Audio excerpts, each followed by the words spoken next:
అందరికీ నమస్కారాలు. దక్షిణ కాశీగా పేరుగాంచిన రాజన్న ఆలయ అభివృద్ధి జరుగుతున్నటువంటి తీరుతెన్నుల్ని పవర్ పాయింట్ ప్రజెంటేషన్ ద్వారా ఒక దృశ్యమాలికను వేములవాడ రాజన్న ఆలయంలో వేరే పట్టణ ప్రముఖులు, పరిరక్షణ కమిటీకి సంబంధించినటువంటి నాయకులు, రాజన్న భక్తులకు ఏ విధంగా ఈ దేవాలయ అభివృద్ధి పత్రంలో తీసుకుని పోతున్నామని ఒక నమూనాను మరి చూపెట్టడం జరిగింది. ప్రిన్సిపల్ సెక్రటరీ శైలజ రామయ్య గారు, జిల్లా కలెక్టర్ గారు, సందీప్ జా గారు, ఎండోమెంట్ కమిషనర్ గారు, అనేక మంది ప్రముఖులు కూడా ఈ కార్యక్రమానికి హాజరు కావడం జరిగింది.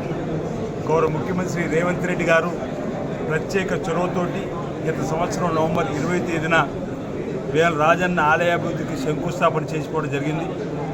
వేములవాడ పట్టణము, దేవాలయం కలిపి అభివృద్ధి జరగాలి, టెంపుల్ సిటీగా అనేటువంటి ఆలోచన భాగంగా ఇప్పటికే రోడ్డు వెడల్పు సంబంధించిన కార్యక్రమం జరుగుతూ ఉంది.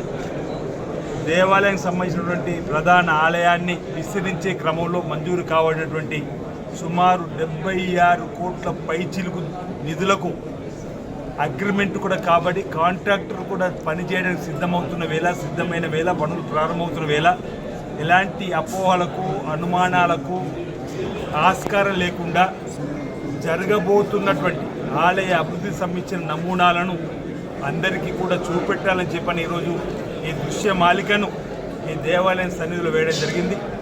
జరగబోయే అభివృద్ధిని కూలంకషంగా ఆర్కిటెక్ట్ మూర్తి గారు కూడా చెప్పడం జరిగింది. ప్రధానంగా రాజన్న ఆలయానికి సంబంధించినటువంటి ప్రధాన దేవాలయం విస్తీర్ణను వీలైనంత తొందరగా